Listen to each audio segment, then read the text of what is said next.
Hello， 大家好，今日我煮陳皮紅豆沙，呢度紅豆300克，陳皮1.5克，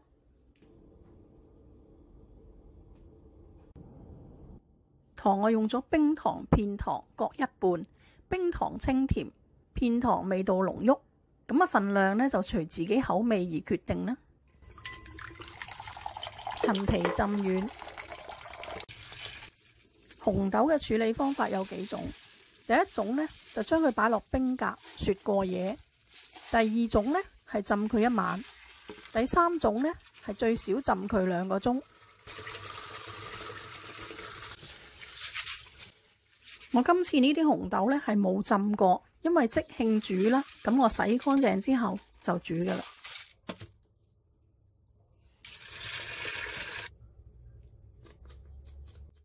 陳皮去囊，呢度係1.5公升嘅凍水，紅豆同埋陳皮一齊放落去煮，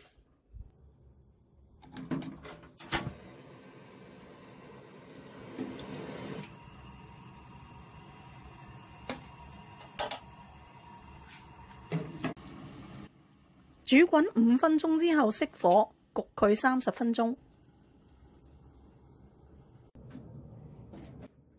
焗完30分鐘之後，有人會倒咗呢啲水，咁話會係去咗紅豆嘅苦澀味。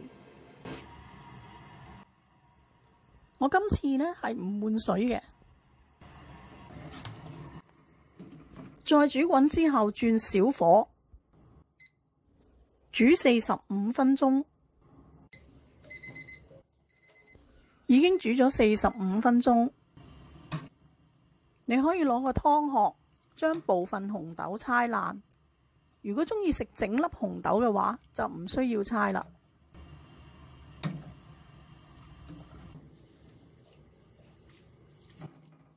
或者攞一個格篩，將啲紅豆滗上去再搓爛。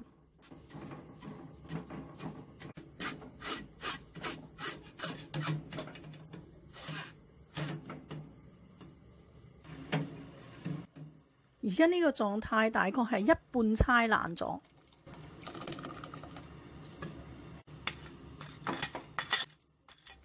糖先落一部分，